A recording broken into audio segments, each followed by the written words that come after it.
Hi everybody, thank you for joining me on this final Wednesday of this series. It's flown by really, it seems to be 2 minutes ago since I was doing that first show where I forgot to turn the comments on and nobody could talk to me. But here we are at the end of the journey. Thank you for all those that have made some comments. Evening Leslie, I see you were first in, thank you very much. Evening Andy. Hi Matt and Amy, I hope you're enjoying your caravanning experience. I've been enjoying all the pictures that you've sent through, the little Instagram videos. Hi Liz, hi Simon, hi Justine. Yep, it is the last show, tear in the eye and all that. Hi Brian, thank you for joining. So here we are, show 12. We've actually, gone through the career from the start of the journey to where the band broke up. Oh, hi Henry. I wasn't expecting you to make a comment. Thank you. That's my son Henry, Faceless 14, by the way. So yeah, what are we going to do tonight? Well, I thought we'd take a look at what's happened. We managed to do the first 7 years, and let's remember that in terms of their success, the Beatles were only around for 7 years. It always astounds me that by the time they broke up, with all those songs and all that success, and all the creativity, John and Ringo were 29 and Paul and George were just 28. They crammed it all into their 20s. Quite remarkable. But I thought we've spent 11 weeks looking at those 7 years. We're going to basically look at the next 50 years in about 40 minutes. But that's fine, because I'm not really going to focus too much on every solo career, etc. But I thought we would start a little bit of that. Amy, you're watching from the caravan, excellent. Crowded round a phone, no doubt. But thank you very much, I do appreciate it. If you remember, I showed a video last week, and one of the things Ringo said in that video was, we weren't sitting in the studio saying, this is it, last album, last take, last day. So, he wasn't thinking it was necessarily the end. I think John and George were pretty much sure that was it. But they all put out albums in the year that they split up. So the year that Let It Be came out in 1970, all four Beatles put out an album.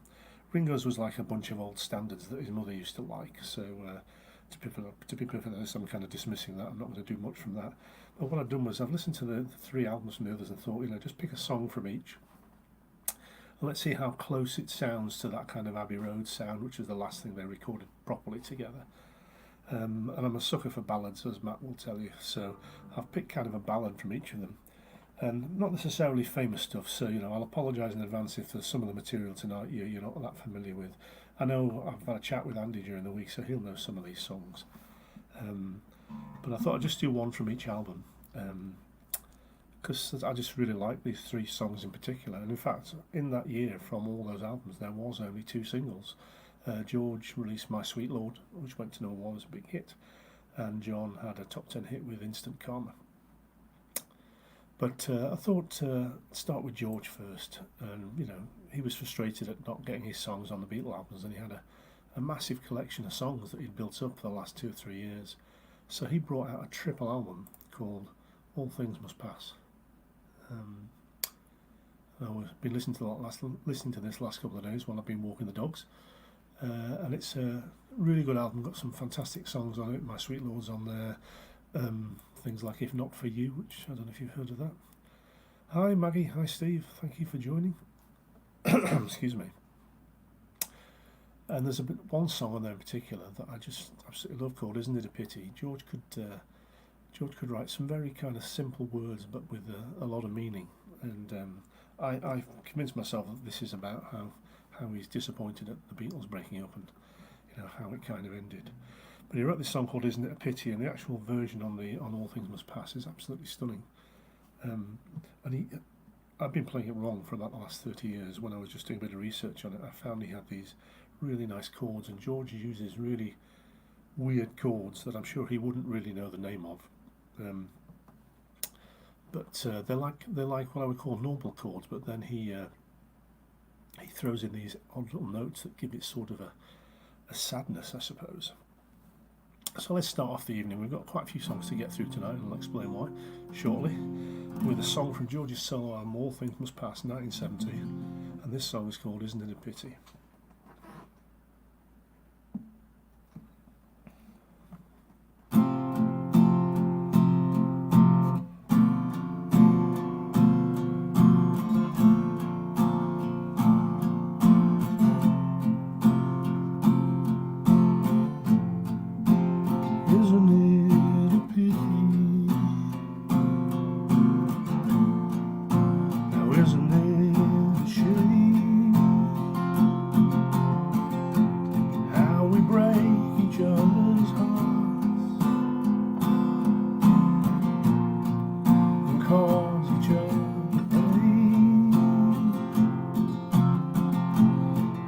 we take each other's love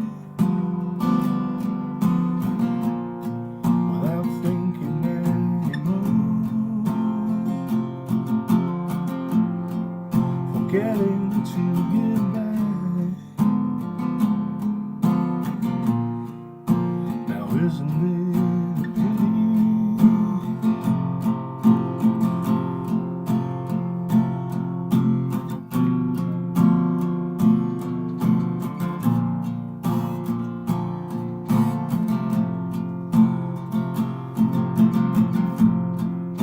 Some things take so long,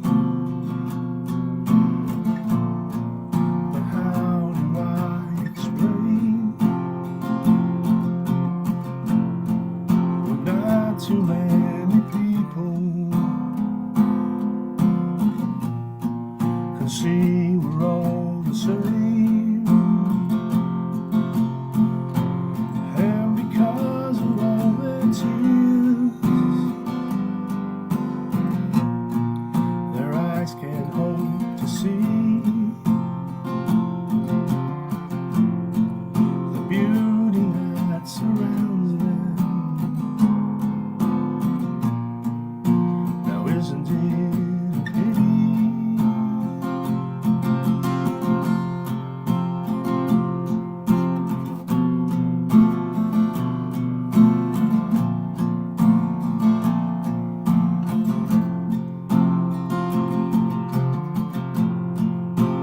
Isn't it a pity?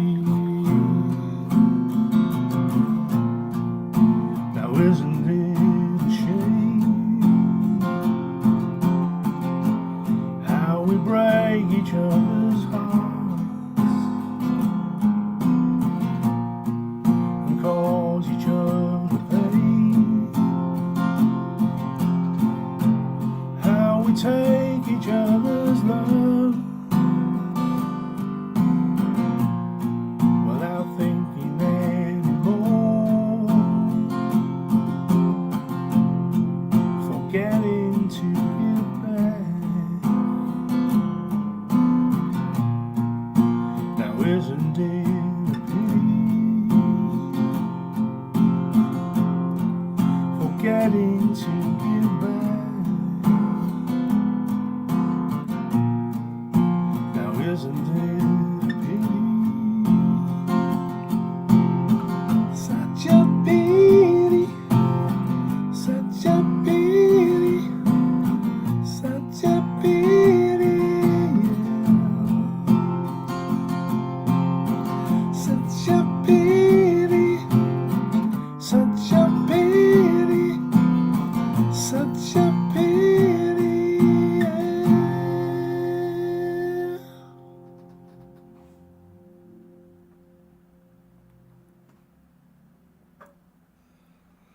So there we go.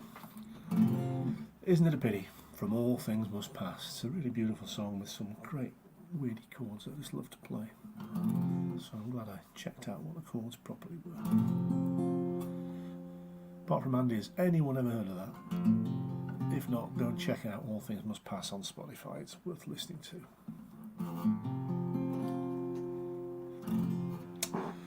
So while George was throwing out a triple album, John had gone into primal scream therapy, whereby all his angst was out through lots of screaming, and he was urged to sort of write songs from the heart, and they were all pretty bleak and quite heartfelt, and sometimes quite a difficult thing to listen to. Things like, Mother, and he did a song called God, where he doesn't believe in anything, including the Beatles and Bob Dylan and things. But there is a nice ballad on this album, on his first album. His first album is just called John Lennon Plastic Ono Band. It's just him and Yoko by a tree. And there's a song on this album called Love, which just captivated me when I first heard it. There was something about it that I just was drawn to.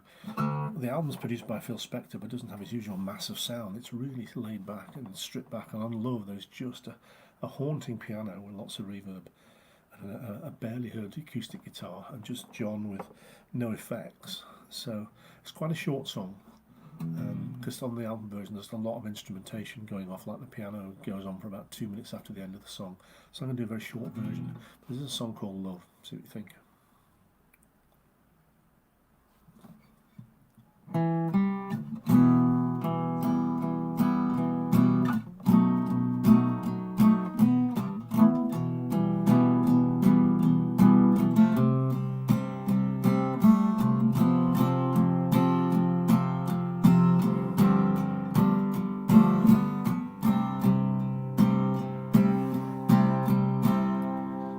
Love is real, real is love. Love is feeling, feeling love.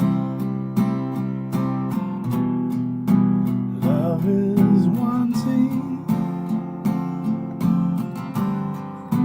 to be loved. Love is touch, touch is love. Love is reaching, reaching love. Love is asking to be loved.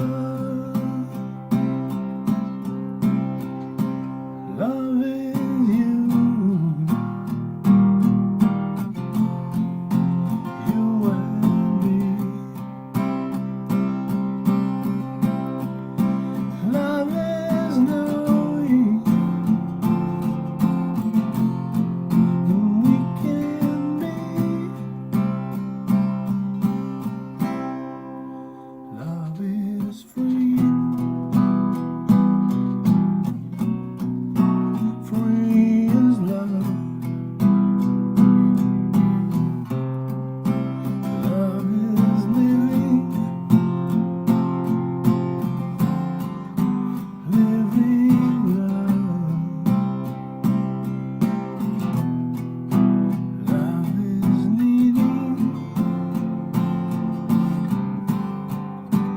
to be loved.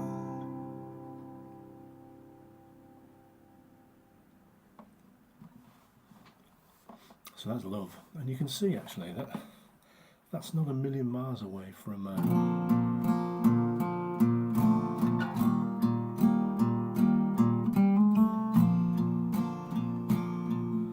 which came in 1971. So that was Love by Lennon. And McCartney was the first one to actually put an album out in 1970 and actually brought it out before Let It Be came out, which is why it caused a bit of a furore. And McCartney's solo album looked like that. I assume there's some analogy to life is a bowl of cherries, and I don't know. And on the back there's a picture of him with his newborn baby. This is all recorded in his farm in Scotland, I believe. And it's a bit rough and ready, some of it. But there was a couple of really well-known songs came out of that, but no singles. Actually, McCartney's first single wasn't until 1971, and that's a song called Another Day, which Lennon then ripped apart in his song How Do You Sleep on the Imagine album, which is just a nasty kind of song all about Paul, which is he's just full of unpleasantness basically, but hey ho. But McCartney had a couple of really good songs. One is a piano song, I can't really do it very well on the guitar, which was Maybe I'm Amazed, which you may have heard of. But the song of his I'm going to do was written specifically for guitar.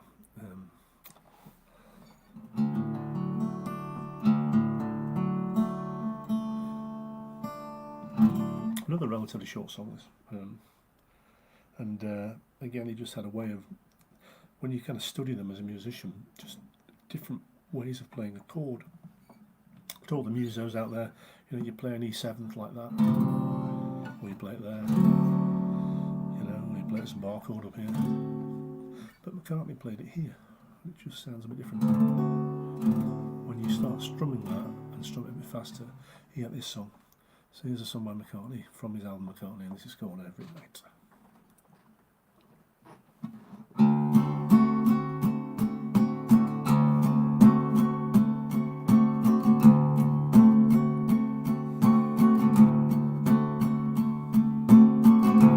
Every night I just want to go out, get out of my head.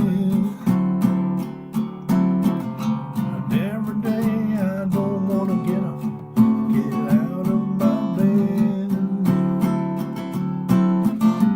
And every night I want to play out, and every day I want to do.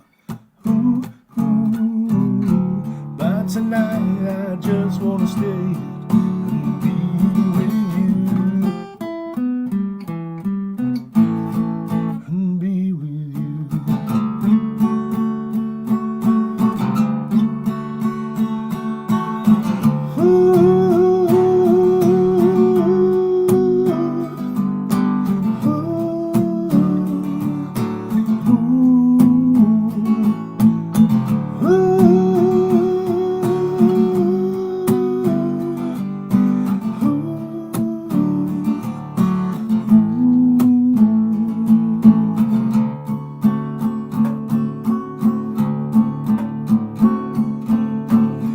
Every day I lean on a lamppost, I'm wasting my time. And every night I lay on a pillow, I'm resting my mind. Every morning brings a new day, and every night that day is through. But tonight I just want to stay and be with you, and be with you.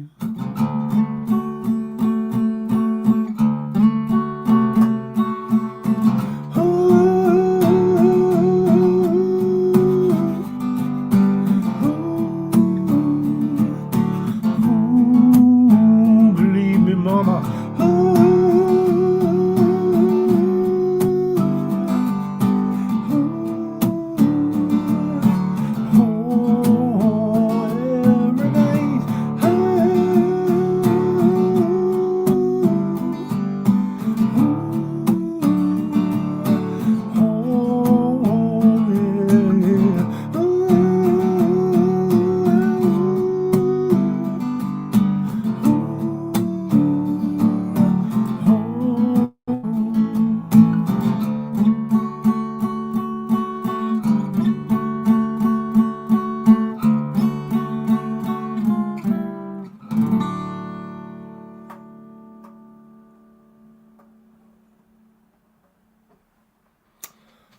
So there you go, Every Night.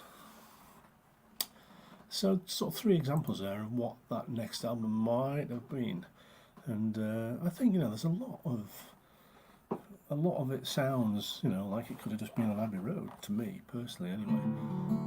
I mean, I suppose it is the Beatles, and the Beatles as solo artists, so they are going to sound quite a lot like the Beatles. But I just thought I'd share some of that with you. So if you're not familiar with that stuff, it's worth checking out those solo albums because they are close to the Beatles sound.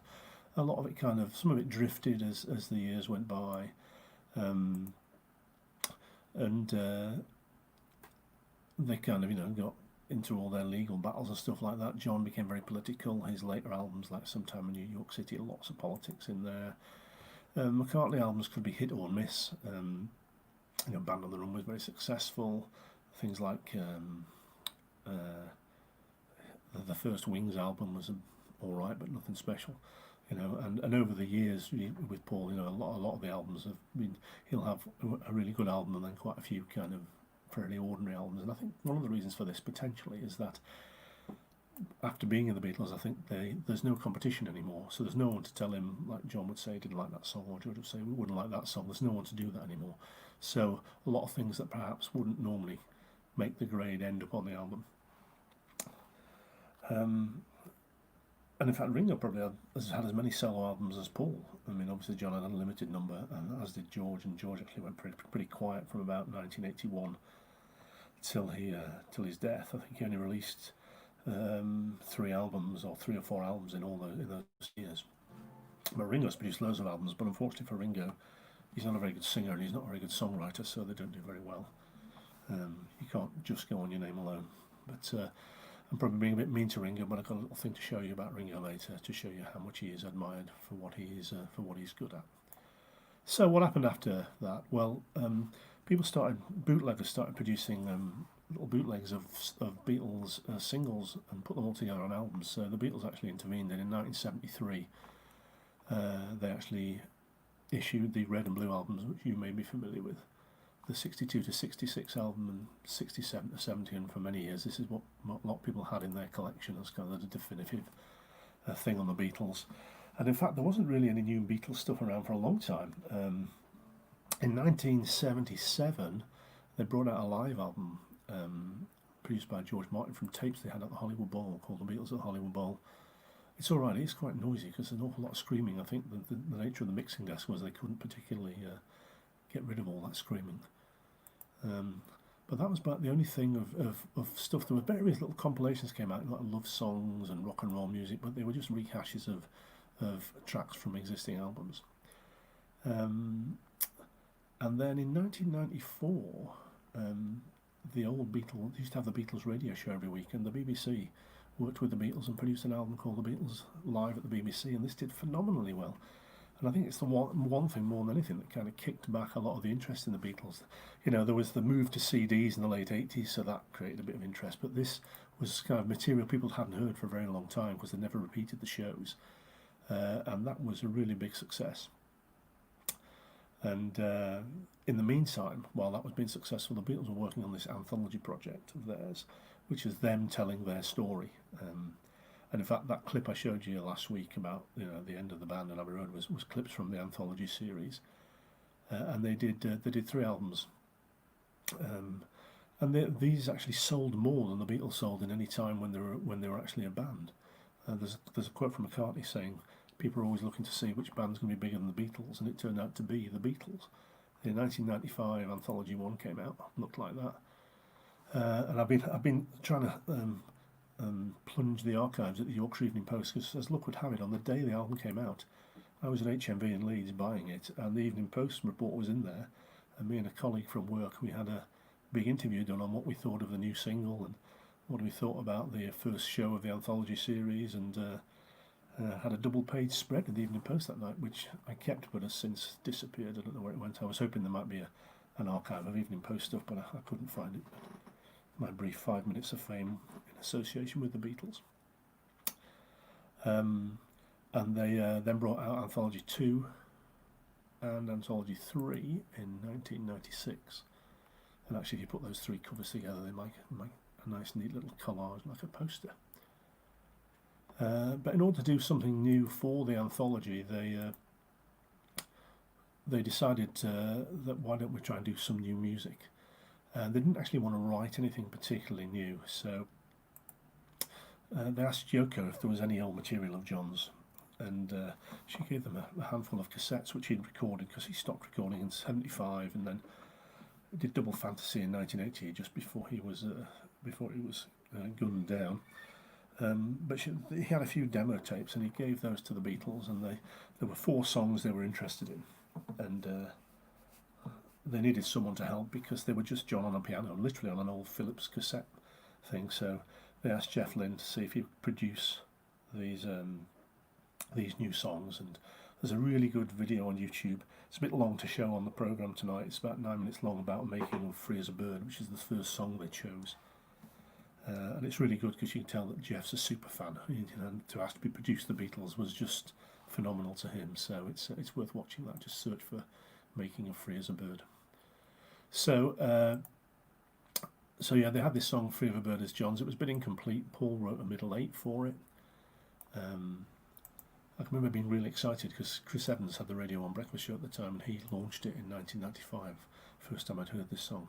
Wasn't sure about it. It took me a while to get into it. I don't think it's quite as catchy as other Beatles tunes, but Thought we'd have a go at Free as a Bird tonight. So bear with me on that while This is a tricky song to do. There's an awful lot of production on the actual track itself, so some of you may know this. I mean, it got to number 2. I think it was stopped from getting to number 1 by Earth Song by Michael Jackson. So, but here we go. Let's give it a shot.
Oh, thank you, Liz.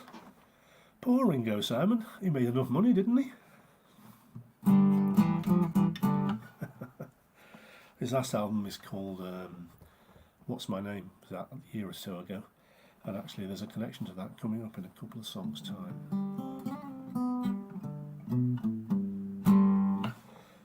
So, yeah, definitely Travelling Wilburys. Well, I mean, you've got two of the Wilburys on the record, I suppose, Simon, so yeah. On Anthology 2, they had a second new song, and that was a song by John called Real Love. I think it sounds a bit empty on an acoustic guitar, but I'll give it a go anyway, because actually there's quite a lot of instrumentation on the track. But I actually thought this was a more catchy song when it first came out. I thought it should have come out first rather than second, but it's only personal preference.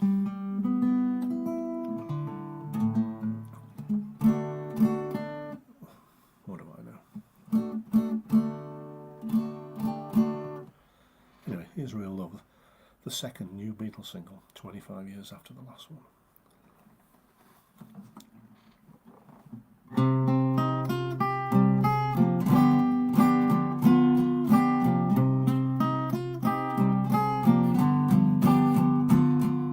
All my little plans and schemes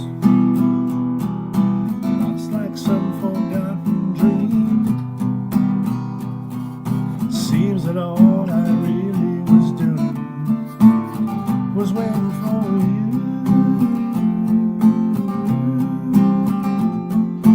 Just like little girls and boys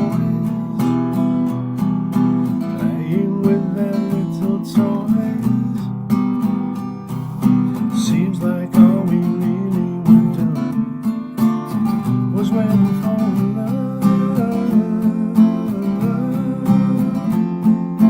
No need to be alone. No need to be alone. It's real love. It's real. Yes, it's real love. It's real.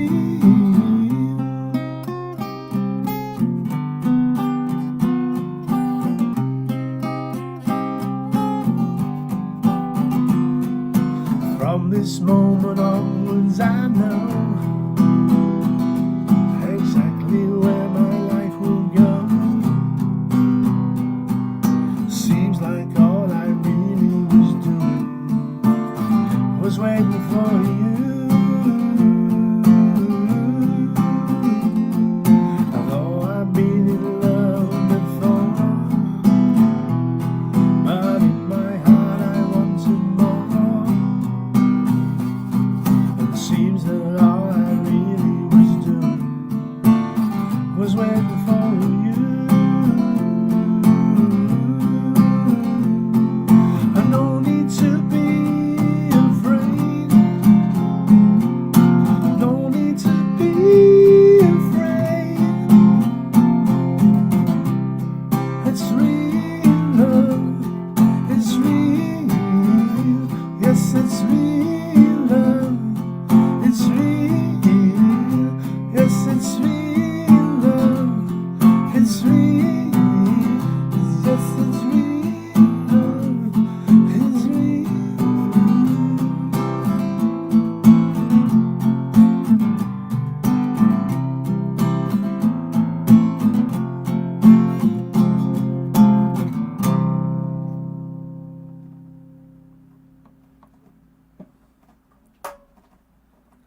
So there's a real love.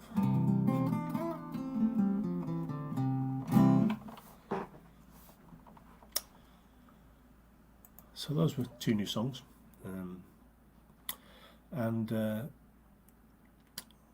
in terms of promoting the album, they got together, and I thought I'd just show you a quick snap here from 1981.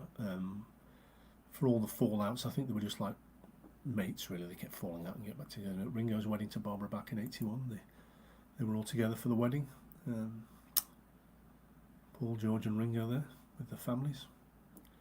And for promoting the anthology, they did quite a few photo shoots, looking a bit older there in 1995 from 1970, but 25 years had passed. Another shot there from the anthology photo shoots. But there was a song that they wanted to do, but they never actually did. There was actually 4 songs. There's one called Now and Then, but George decided after a while it was rubbish and didn't want to do it anymore. There's a third song, but they just didn't do it because actually John had already put it out on. It had come out on the Milk and Honey album posthumously for John, and it was the actual original Croaky demo. And on the demo, he kind of says this is a song for Ringo, really. And for whatever reason, it seems to have arrived at Ringo's door quite late on because he was quite touched by this and put it on his last album that I was telling you about called What's My Name. There's a version of this song. There's also a version on the Lennon anthology of this song with additional strings, and that is a real corker of a version. It's just that basic demo, but someone's added strings to it and it sounds great. So there's a song that John wrote called Grow Old With Me, and it's quite special to me because it's become a part of my life with my cousin Helen. Just fell in love with this song when she heard it and asked me if I'd play it for her and her husband's wedding back in 1986. And I've been playing it at special occasions for her ever since for the last 34 years. So whenever I hear it, I think of Helen and her husband John, and played it to Leslie early on when we first met, and she kind of fell in love with the song. It's really simple. It's a really simple song, but it's just a really nice love song. So I'm going to play this, and what you're hearing now is pretty much what you hear John doing on the piano, but his is really hissy, and it doesn't need a lot more instrumentation because it's so simple. So here's Grow Old With Me.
Two branches of one tree face the setting sun. When the day is done, God bless our love. God bless our spending our lives together, man and wife together, world without end, world without end.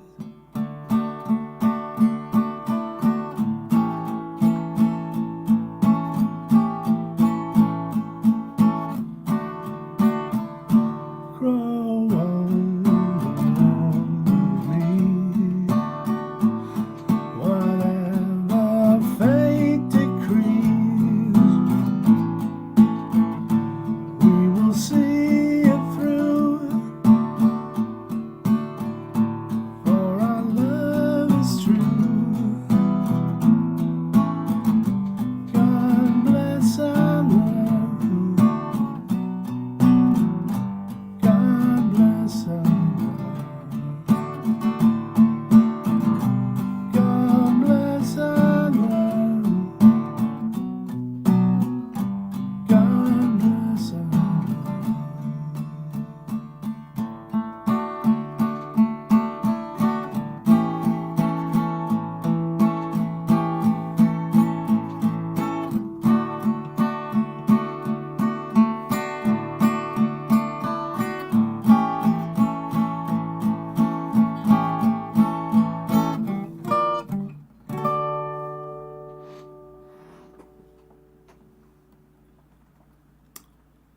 So there's Grow Old With Me. And it's such a poignant song because obviously he never did get to grow old, and all you've got is this creaky, hissy piano demo of him singing it. So it's kind of quite, chucks you up a little bit listening to it. So that was the anthology. So I thought I'd show you a little video, because through the years while John was still alive, there was lots of talk about, are the Beatles ever going to get back together again? And there was this sort of a view that, they didn't really want to get back together. They all hated each other. But actually, in an interview, one of the last interviews before he kind of took his 5 years off, John did an interview with Bob Harris of the Old Grey Whistle Test about the Beatles getting back together. These were his views in 1975. It's only a couple of minutes long, but it's worth looking at. It's more positive than you might think. The inevitable question. Are they ever going to get back together? Yeah. First of all, is there any possibility? But secondly, much more important, do you think that it's a good idea? Well, that's another point altogether, whether it'd be a good idea or not. You see, it's strange, because at one period when they were asking me, I was saying, no, never, what the hell, go back, no, not me. And then there came to a period when I thought, well, why not, if we felt like making a record or doing something. Everybody always envisaged the stage show. To me, if we worked together at studio again, the stage show, something else. If we got something to say in a studio, okay. Now, when I'm saying that, I turn the paper and Georgie say, not me, right? It's never got to a position where each one of us have wanted to do it at the same time. I think over the period of being apart, we've all thought, oh, that wouldn't be nice. That wouldn't be bad, I mean, I've worked with Ringo and George. I haven't worked with Paul because we had a more difficult time, but now we're pretty close, you know. So and the other question is, would it be worth it? You know, but that is answered by if we wanted to do it. If we wanted to do it, then it'd be worth it. If we got in the studio together and thought we turn each other on again, then it would be worth it, you know. And sod the critics, you know. I mean, you know, they've got nothing to do with it. You know, the music is the music. If we make a piece that we think was worthwhile, it goes out. But it's such a, you know, it's pie in the sky, you know. I don't care either way, you know. If somebody wants to pull it together, I'll go along, you know. I'm not in the mood to pull it together, that's for sure. I've got too much, I think we all have got too much to do ourselves. But if they were all in town, I'd say, come on down, you know, put them on my record, right? Then it'd be a Beatle record.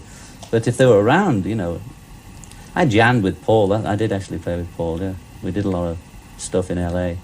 But there was 50 other people playing too, and they're all just watching me and Paul, you know. So there we go. John didn't rule it out completely, but of course that all ended on December the 8th, 1980, unfortunately, and there never would be a full reunion.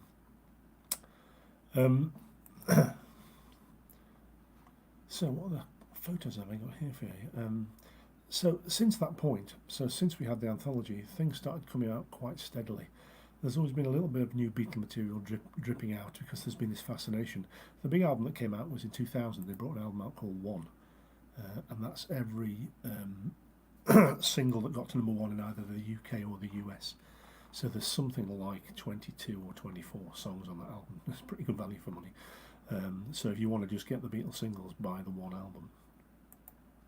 There's a DVD that you can buy as well. I've got a Blu-ray version which has got videos of all the songs as well, so that's quite cool. And then in 2003, I think I mentioned it very early on, maybe the first show, Paul had another go at producing Let It Be with that all Phil Spector stuff on, and that came out as Let It Be Naked. And then they collaborated with Cirque du Soleil to put a show on in Las Vegas, like an acrobat type show called The Beatles Love. And there's an album of that out there, and it's very different because it's produced by Giles Martin. This came out in 2006. And this is him kind of mixing lots of songs together, segueing them, finding songs in the same key and kind of dropping in lead solos from song A into song B and find it fits perfectly. So I found that quite curious.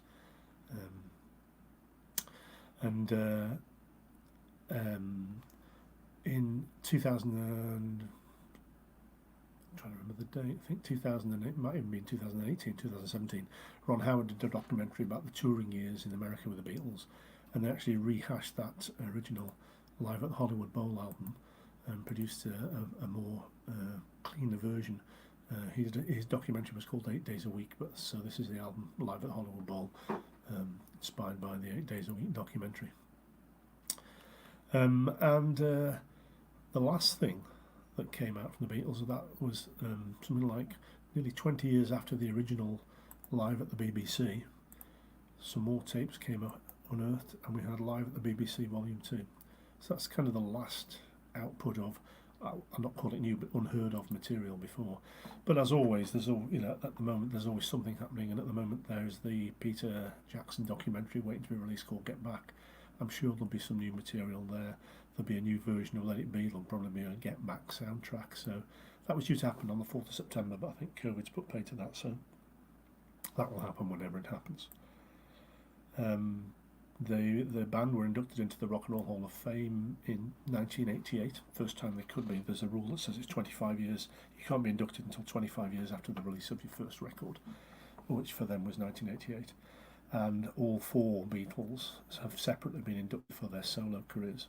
I think Ringo's was less of a solo career and more of like, a lifetime achievement award type thing, but they're all inducted as a band and as a solo artist, and there's only a couple of bands that have had all their members inducted as solo artists as well. So that happened, I think, for Ringo was the last one in 2015. I'll come back to that in a moment. In terms of their children, quite a few of them have gone into music. Paul's son, James, has dabbled in music with not a great deal of success, to be perfectly honest, but he's done a bit of that. Zach Starkey is probably the most successful. Ringo's son became a very good drummer and has been playing with The Who for the last 10 years or more as their drummer. George's son Danny does music, and he looks after the family estate. A picture of him here, he looks just like his dad. In fact, there's a quote from George saying, "You look more like me than I do," but that's Danny Harrison, that's George's son.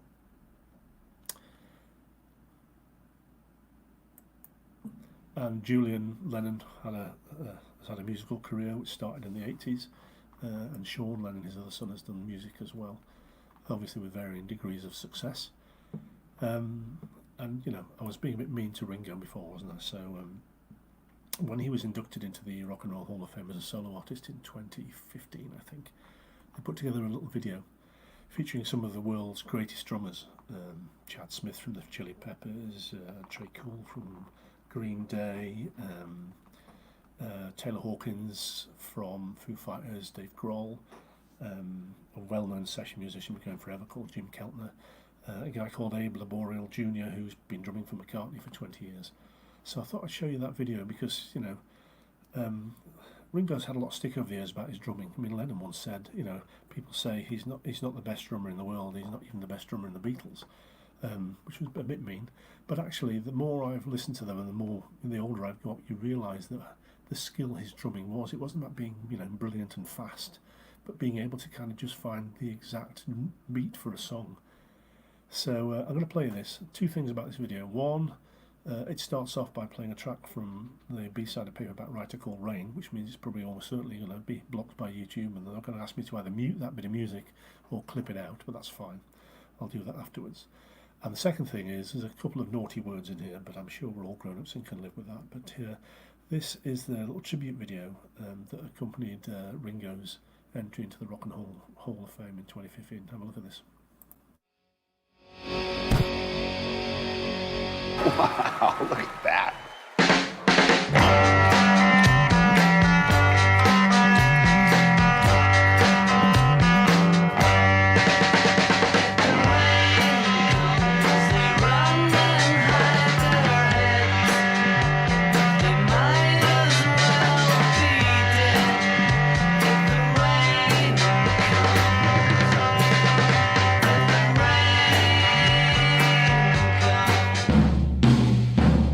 That's pretty. That's cool. It's such an iconic drum set. 4 drums. That's all Ringo Starr needed. The most timeless drummers are the ones that are the most simple.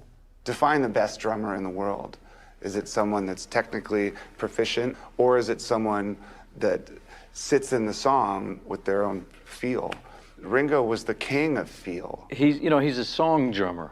Guys that sit down and they hear the song and then they play appropriately for that song. He actually used his kit in a very different way, a very creative way. But for example, on Ticket to Ride, he said, well, I've got something different. Really cool, very innovative. His fills are really fun and quirky to play. His left-handed, he'll come through like that. I've seen him do it, and it's like, okay. But he would lead with his left hand, which most right-handed drummers, when you go around the drums, you lead with your right hand. And there is a different sound to it, a different feel to it. If a producer says to you, give me Ringo, what would Ringo do? It's a Ringo swing. The way he kind of washes the windshield on the hi-hats, man. I mean, it's a fucking Ringo thing. It's like a style of music.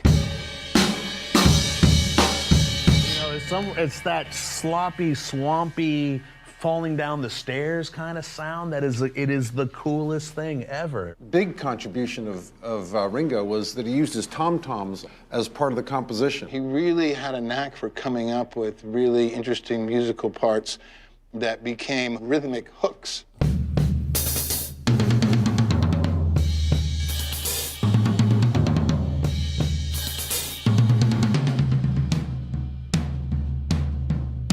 and just, I mean, honestly, if you're a drummer and you can do this and have people dancing, you're a fucking badass.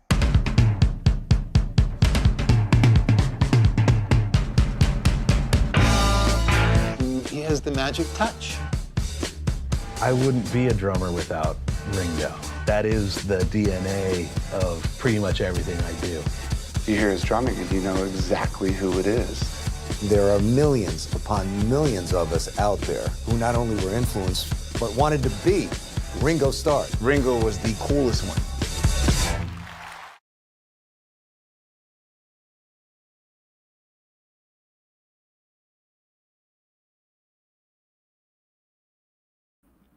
So there we go. Thought it was only fair that Ringo got his kind of testimonial as well. We've been talking about John and Paul and George for so long. And here we are, we're pretty much at the end of the journey now. We've looked at all the albums, we've looked at what happened afterwards, and so it's time to close out, I think, after 11 weeks. But I thought I'd do one more song, and I thought, what song could I do? And I thought, well, really, there's a song that we see every week that hasn't been done yet, so let me do one more song for you, and then we'll end it up, okay? You can sing along to this one, I'm sure.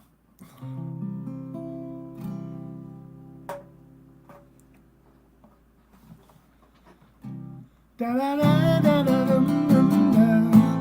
Da da da da da dum dum da. If there's anything that you want, if there's anything I can do, just call on me and I'll send it along with love from me to you. I got everything that you want, like a heart that's so, so true. Just call on me and I'll send it along with love from me to you. I got arms that long to hold you and keep you by my side. I got lips that long to kiss you but keep you satisfied. Yeah, if there's anything that you want, if there's anything I can do, just call on me and I'll send it along with love from me to you. Da da da da da dum dum da. From me, da da da dum dum dum to you. Just call on me and I'll send it along with love from me to you. Oh, I got arms that long to hold you and keep you by my side. I got lips that long to kiss you and keep you satisfied. And if there's anything that you want, if there's anything I can do, just call on me and I'll send it along with love from me to you, to you, to you. Da da da da da da da.